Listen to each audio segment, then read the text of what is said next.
Back in the 1980s, Scholastic had a similar problem. They wanted to teach kids science, but you and I both know kids don't just sit there while you throw random science facts at them. So, Scholastic did something crazy. They asked two different people to create curriculum that would embed science facts into a fictional story. Fast forward 50 years later, and the Magic School Bus is known as being one of the great ways that introduced science facts into kids' lives.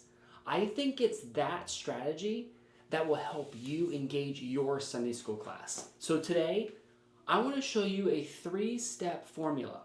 It's very simple that you can apply to any lesson that will keep kids engaged and give you the opportunity to share with them God's Word. I'm Nathan from Better Bible Teachers. Let's get started. Fun isn't fluff.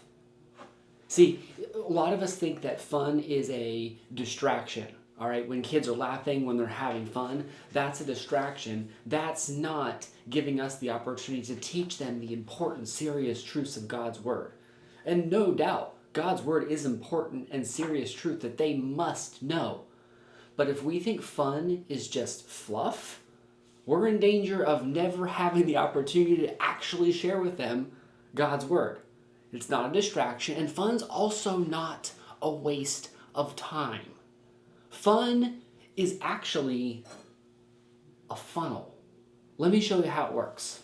Let's just talk funnel basics. It's wide at the top and narrow at the bottom. So, what if you could catch kids at the top so that you could funnel their attention down to what's super important? That's the brilliance of the funnel. Here, let me show you. If you would think of fun as the top of this funnel, it's like catching kids inside the funnel, which I guess could also sound terrible. But you're not actually physically catching the kids, right? You're catching their attention. So if you think of fun as a big catch-all, an opportunity to get kids' minds and hearts into the top of this funnel, then guess what you get the chance to do?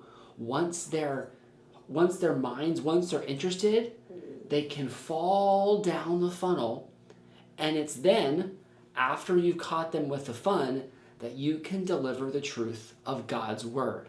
Fun is not fluff. Fun is a funnel. I know what some of you are thinking. Well, excuse me, I've tried that and it doesn't work. For instance, last weekend, I told a joke at the beginning and everyone was laughing.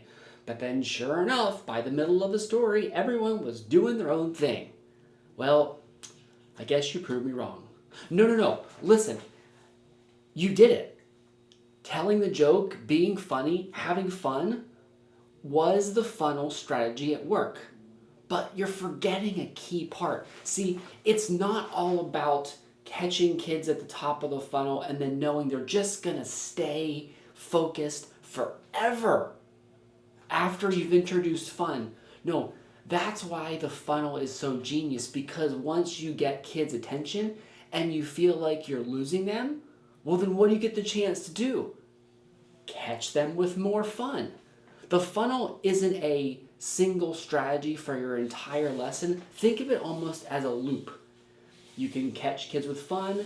You have a few minutes maybe to teach something very serious and important, and then back up to the fun. Their attention falls back to you, and you can teach them something important and something, serious.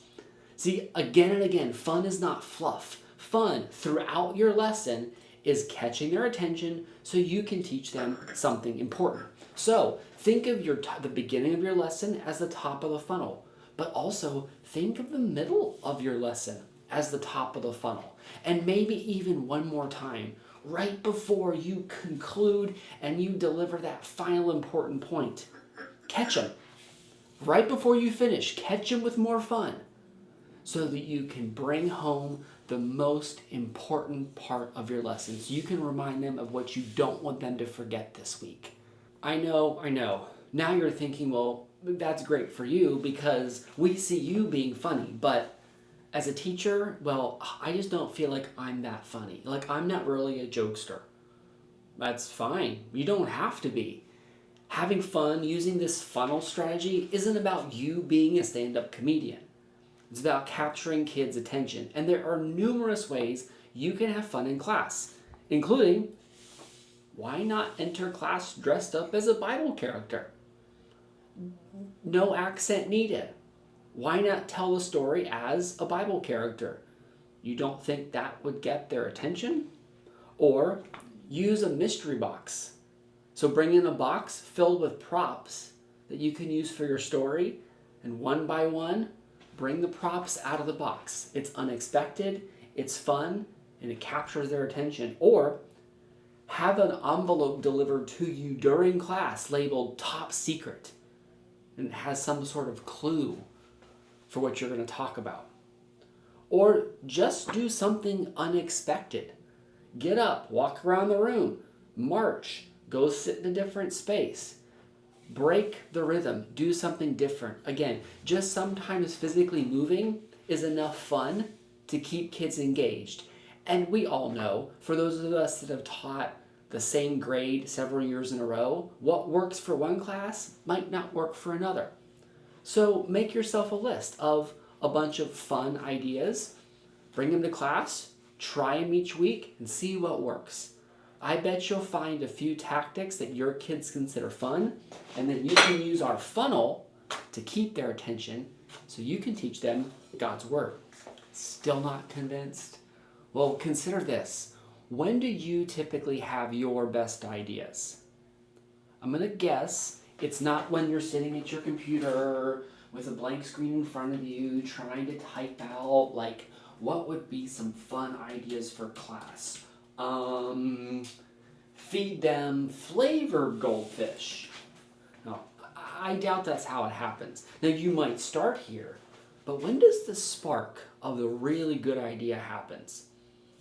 It happens sitting on the couch, hanging out in the living room. It happens walking down the grocery store, and you're like shopping for lettuce, and all of a sudden you're like, oh, I have an idea. Yeah, I'm going to guess in your life, because it's true in mine, the best ideas, the sparks of great ideas, come when I'm having fun. Or maybe a better way to say it for adults is when our brains are relaxed. We're not thinking about the thing that we're trying to think about. But then the thing we're not trying to think about becomes the thing we do think about, because our brains are just chilling. And our brains have the opportunity to make these random connections, and we're like, oh my goodness, that's amazing. Well, our brains are relaxed. They're chilled out. They're just hanging out. What do you think fun is? Fun is the brain in relaxation mode. Again, it gives kids the opportunity to engage in a relaxed way instead of forcing them to sit there like army sergeants, like, don't move, don't talk, I'm going to force feed you scripture. That doesn't work anyway. You know that. So use fun, not as fluff, as a funnel. Now, this is what I do. This is why Better Bible Teachers was created. To help you and teachers like you teach God's Word in crazy, interesting ways. To create something fun and to have kids learn the truth of God's Word, and then halfway through the lesson, have more fun and learn God's Word and over again. So if you want some fun funnel ideas, check out what we got going on at betterbibleteachers.com. I'm Nathan, and thanks for teaching kids God's Word.